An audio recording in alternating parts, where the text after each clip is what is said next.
संपूर्ण देवताओं में सबसे पहले ब्रह्मा उत्पन्न हुए। वह विश्व के रचयिता और समस्त लोकों की रक्षा करने वाले थे। उन्होंने अपने ज्येष्ठ पुत्र अथर्वा को समस्त विद्याओं की आधारभूत ब्रह्म विद्या का उपदेश दिया। अथर्वा को ब्रह्मा ने जिसका उपदेश किया था, वह ब्रह्म विद्या पहले अथर्वा ने अंगी ऋषि से कही। अंगी ने वह भारद्वाज गोत्रीय सत्यवह से कही तथा भारद्वाज पुत्र ने श्रेष्ठ से कनिष्ठ को प्राप्त होती हुई वह विद्या अंगिरा ऋषि से कही।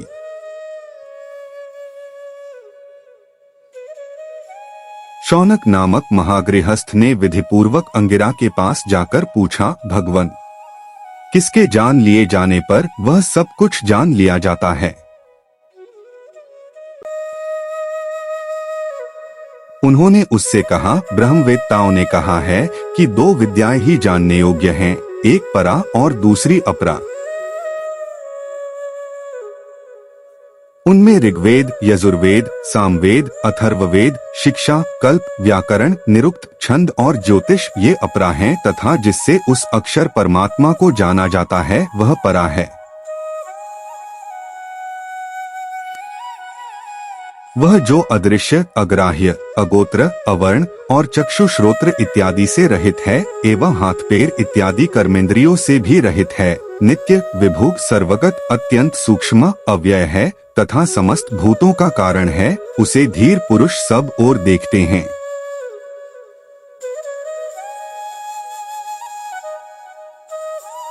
जिस प्रकार मकड़ी जाले को बनाती और निगलती है, जिस प्रकार पृथ्वी से औषधियां उत्पन्न होती हैं, जिस प्रकार जीवित पुरुष से केश एवं रोम उत्पन्न होते हैं, उसी प्रकार उस अक्षर से यह विश्व प्रकट होता है।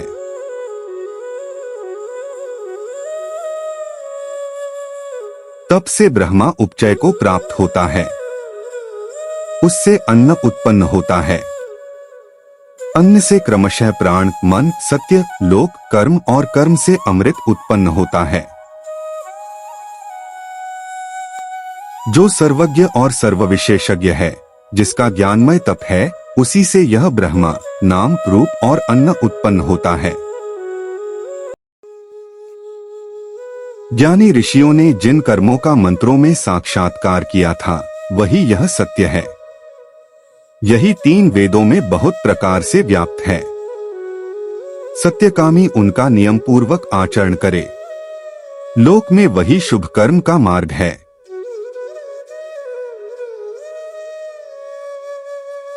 जिस समय भविष्य की वाहन रूप अग्नि प्रदीप्त होकर उसकी ज्वालाएं ऊपर उठने लगें, उस समय दोनों आज्य भागों के मध्य में आहुतियां डाले।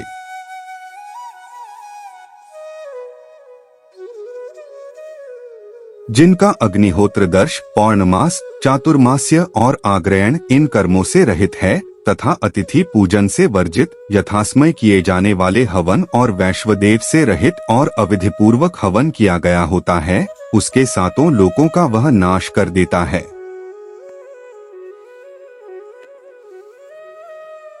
काली, कराली, मनोजवा, सुलोहिता, सुधूम्रवर्णा, स्फुलिंगिनी और विश्वरुचि ये देवियां उस अग्नि की लपलपाती हुई 7 जिह्वाएं हैं।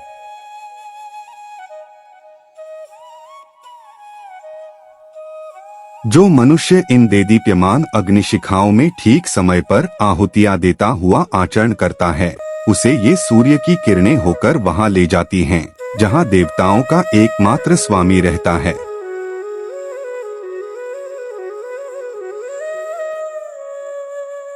देदीप्यमान वे आहुतियां आओ आओ, यह तुम्हारे शुभ कर्मों से प्राप्त पुण्यरूप ब्रह्मलोक है, ऐसी प्रिय वाणी कहकर यजमान का सत्कार करती हुई उसे ले जाती हैं।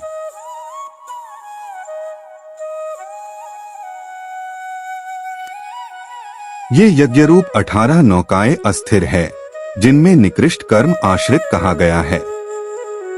जो मूढ़ श्रेय है, इस प्रकार इनका अभिनंदन करते हैं, वे बार बार ही जरामरण को प्राप्त होते रहते हैं।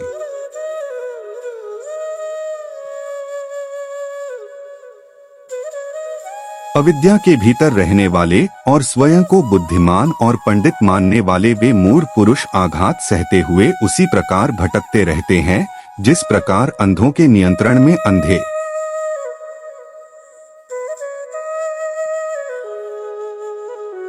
बहुधा अविद्या में ही रहने वाले वे अल्प बुद्धि वाले हम कृतार्थ हो गए हैं, इस प्रकार अभिमान किया करते हैं। क्योंकि कर्मठ लोग राग के कारण ज्ञान को प्राप्त नहीं कर पाते एवं दुहक से आतुर और क्षीण होकर स्वर्ग से च्युत हो जाते हैं।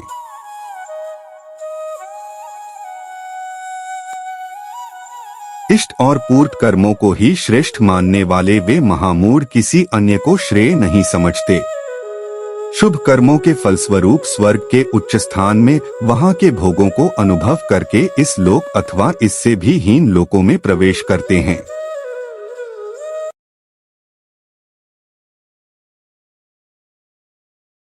तप और श्रद्धा का सेवन करने वाले, वन में रहकर भिक्षावृत्ति का आचरण करने वाले वे शांत और विद्वान रजोगुण रहित सूर्य के मार्ग से वहां जाते हैं, जहां वह अमृत और अविनाशी रहता है।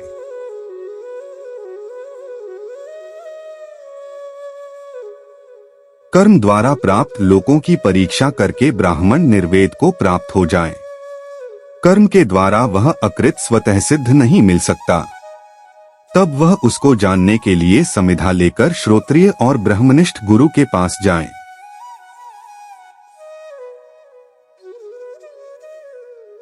वह विद्वान गुरु शरण में आए हुए उस पूर्णतया शांत चित्त वाले उस जितेंद्रिय को उस ब्रह्म विद्या का तत्वतः उपदेश करे, जिससे उसे अक्षर और सत्य पुरुष का ज्ञान हो।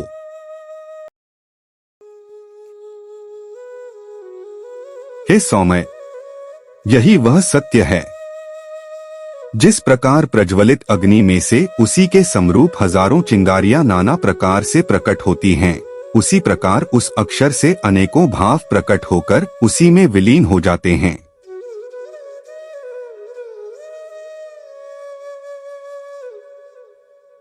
दिव्य और अमूर्त वह पुरुष बाहर एवं भीतर होकर भी जन्मादि से रहित है, प्राण रहित और मन रहित और सर्वथा विशुद्ध है एवं श्रेष्ठ अक्षर से भी श्रेष्ठ है।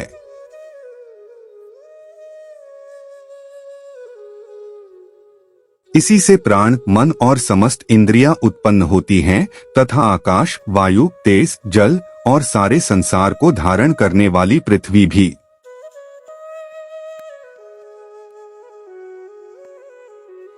अग्नि मस्तक है, चंद्र और सूर्य नेत्र हैं, दिशाएं कान हैं, वेद ही वाणी है, वायु प्राण है, विश्व जिसका हृदय है और जिसके पैरों से पृथ्वी प्रकट हुई है, यही समस्त भूतों का अंतरात्मा है।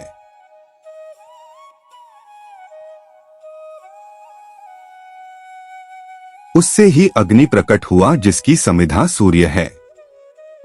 उससे प्रकट हुए सोम से मेघ और पृथ्वी पर औषधियां उत्पन्न हुई, जिनसे वीर्य उत्पन्न हुआ जिसे पुरुष स्त्री में सींचता है। उस पुरुष से ही यह बहुत सी प्रजा उत्पन्न हुई है।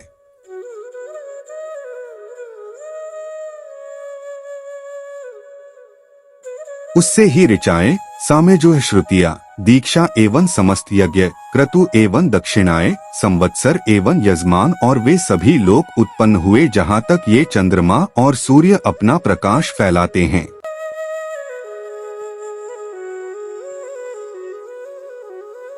उससे ही बहुत से देवता उत्पन्न हुए, साध्यगण, मनुष्य, पशु, पक्षी, प्राणपान, व्रीहि, यव, तप, श्रद्धा, सत्य, ब्रह्मचर्य और विधि भी।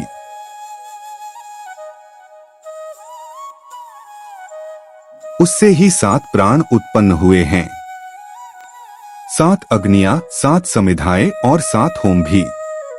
ये 7 लोक भी जिनमें प्राण विचरते हैं। ये 7 के समुदाय हृदय गुहा में शयन करते हुए सब में निहित हैं।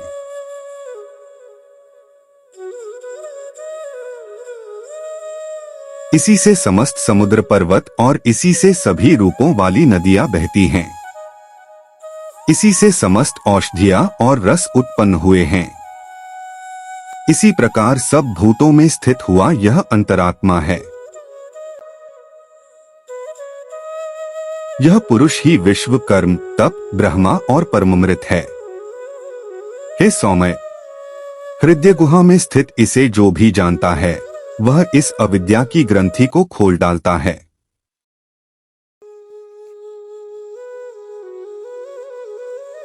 यही प्रकाश स्वरूप सब में निहित गुहाचर नामक महान पद है। इसी में ये सब चेष्टा करने वाले, प्राणन करने वाले और निमेषोन्मेष करने वाले समर्पित हैं। इसे ही वर्ण करने योग्य सत असत प्रजाओं के विज्ञान से परे और सर्वश्रेष्ठ जानो।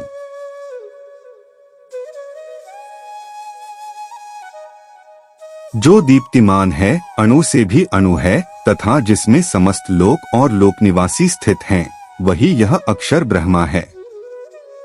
वह प्राण है, वही वाणी है, मन है। वही यह सत्य है, वही अमृत है।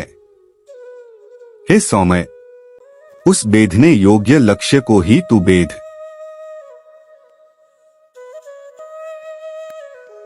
उपनिषद रूपी महान अस्त्र धनुष को ग्रहण कर उस पर उपासना द्वारा तीक्ष्ण किया हुआ बाण चढ़ाकर और भावपूर्ण चित्त से, हे सौम्य, उस अक्षर को लक्ष्य मानकर उसका वेधन कर। प्रणव धनुष है, आत्मा बाण है और ब्रह्मा उसका लक्ष्य कहा गया है। बाण की तरह तन्मय हो और प्रमाद रहित होकर उसका वेधन कर। जिसमें स्वर्ग, पृथ्वी, अंतरिक्ष और समस्त प्राणों सहित मन ओतप्रोत है, उस एक आत्मा को ही जानो, अन्य सब बातों को छोड़ दो। यही अमृत का सेतु है।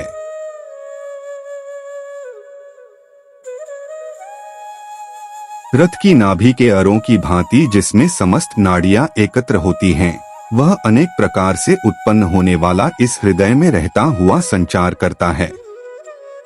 उस आत्मा का ओम रूप से ही ध्यान करो। अज्ञान के उस पार होकर तुम्हारा कल्याण हो। वह सर्वज्ञ और सर्वविद तथा जिसकी ही भूलोक में यह महिमा है, वह यह आत्मा दिव्य आकाश रूप ब्रह्मलोक में स्थित है। प्राण और शरीर का नेता और मनोमय है। हृदय का आश्रय लेकर अन्नमय शरीर में प्रतिष्ठित है। जो आनंद स्वरूप अमृत रूप से प्रकाशित हो रहा है, धीर पुरुष विज्ञान के द्वारा उसका साक्षात्कार कर लेते हैं।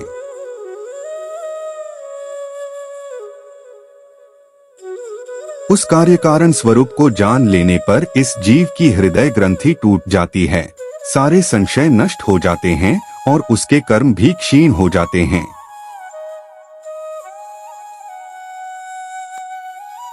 वह रजरहित कलाहीन ब्रह्मा परम प्रकाशमय कोश में विद्यमान है।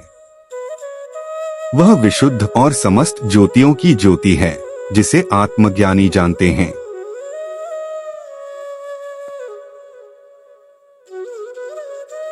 वहां न सूर्य प्रकाशित होता है और न चंद्रमा और न तारे ही, न विद्युत ही चमकती है, अग्नि की तो बात ही क्या। उसके प्रकाशित होने पर ही सब प्रकाशित होता है। उसी के प्रकाश से यह सब प्रकाशमान है।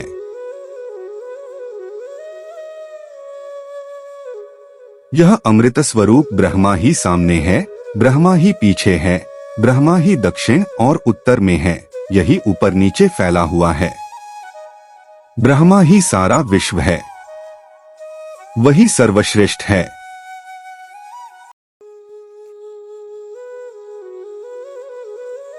जोड़े में रहने वाले सखा भाव वाले दो पक्षी एक ही वृक्ष का आश्रय लेकर रहते हैं। दोनों में से एक तो फलों का भोग करता है और दूसरा भोग न करता हुआ केवल देखता रहता है।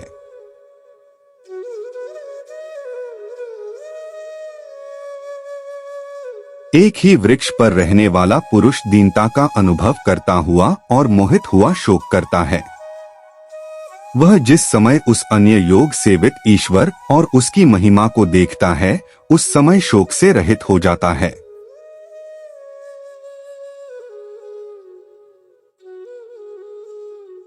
जब यह दृष्टा सबके शासक, ब्रह्मा के भी आदि कारण, संपूर्ण जगत के कर्ता, सुवर्ण वर्ण उस परम पुरुष को प्रत्यक्ष कर लेता है, तब वह विद्वान पाप पुण्य दोनों से हटकर निर्मल हो परम सामय को प्राप्त हो जाता है।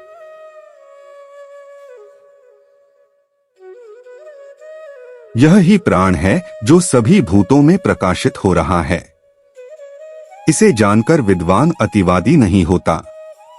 यह आत्म में ही क्रीड़ा करने वाला और आत्मा में ही रमण करने वाला क्रियावान पुरुष ब्रह्मवेत्ताओं में श्रेष्ठतम है।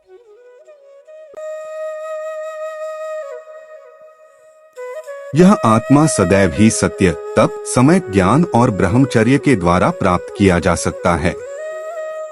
जिनके दोष क्षीण हो गए हैं, वे यत्नशील पुरुष शरीर के भीतर ही इस ज्योतिर्मय शुभ्र आत्मा को देखते हैं।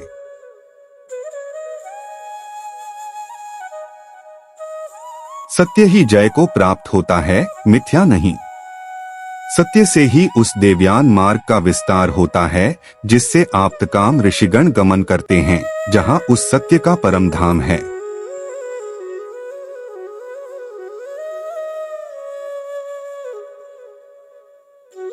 वह बृहत, दिव्य और अचिंत्य रूप है। वह सूक्ष्म से भी सूक्ष्मतर भासित होता है, दूर से भी अत्यंत दूर है और यही समीप भी है। यह देखने वालों के भवेटर ही हृदय गुहा में छिपा हुआ है।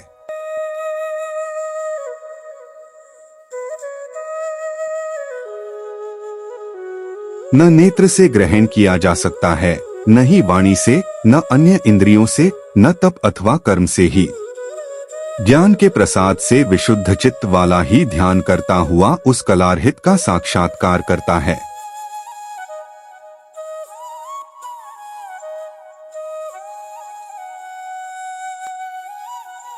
वह सूक्ष्मात्मा चेतना द्वारा जानने योग्य है, जिसमें कि प्राण 5 प्रकार से प्रविष्ट है।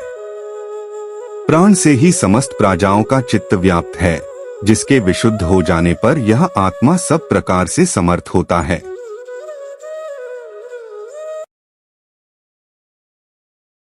विशुद्ध अंतःकरण वाला जिस जिस लोकों का मन से चिंतन करता है तथा जिन भोगों की कामना करता है, उन भोगों को और लोकों को जीत लेता है। इसलिए ऐश्वर्य की इच्छा करने वाला पुरुष आत्मज्ञानी की अर्चना करे।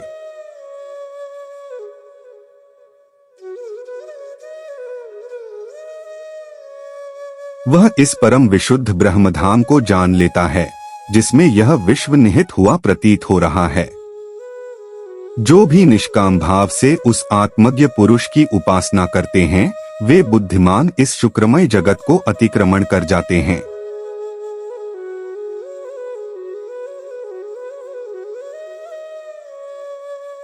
कामनाओं का चिंतन करने वाला पुरुष कामना करता हुआ कामनाओं के अनुरूप ही उन स्थानों में उत्पन्न होता है।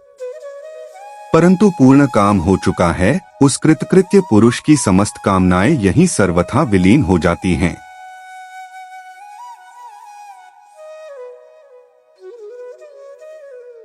न यह आत्मा प्रवचन से प्राप्त होने योग्य है, न मेधा से, न बहुत सुनने से ही। यह जिसे स्वीकार कर लेता है, उसे ही प्राप्त होता है। यह आत्मा उसके प्रति अपने स्वरूप को व्यक्त कर देता है।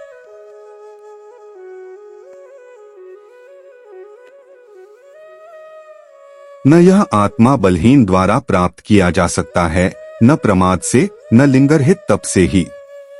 किंतु जो विद्वान इन उपायों से यत्न करता है, उसका यह आत्मा ब्रह्मधाम में प्रविष्ट हो जाता है।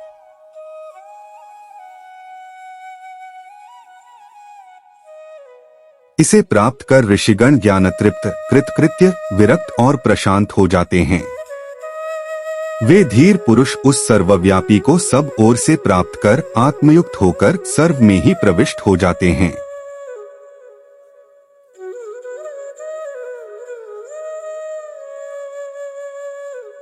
वेदांत विज्ञान के सुनिश्चित अर्थ को जानकर जिन्होंने संन्यास और योग के यत्न से अंतःकरण को शुद्ध कर लिया है, वे देहत्याग के समय ब्रह्मलोक में परम अमृतत्व को प्राप्त कर सर्वथा मुक्त हो जाते हैं।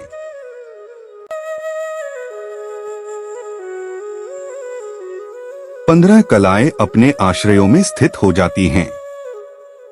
समस्त देवता अपने प्रतिदेवताओं में, समस्त कर्म और विज्ञान आत्मा सभी परम अव्यय में एक ही भाव को प्राप्त हो जाते हैं।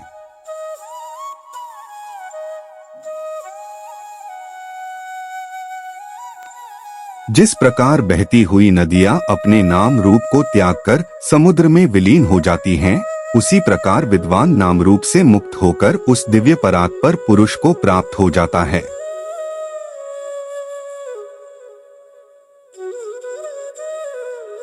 जो कोई भी उस परमब्रह्म को जान लेता है वह ब्रह्मा ही हो जाता है। उसके कुल में कोई ब्रह्मा को न जानने वाला नहीं होता। शोक और पाप से पार हो जाता है। हृदय ग्रंथियों से मुक्त हो अमृतत्व को प्राप्त हो जाता है।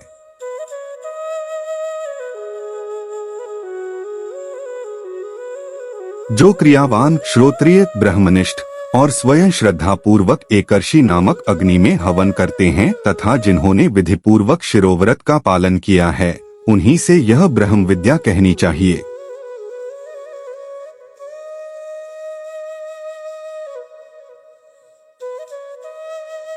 उसी इस सत्य का पूर्व काल में अंगिरा ऋषि ने उपदेश किया। जिसने शिरोव्रत का अनुष्ठान नहीं किया वह इसका अध्ययन नहीं कर सकता। परमऋषियों को नमस्कार है, परमऋषियों को नमस्कार है।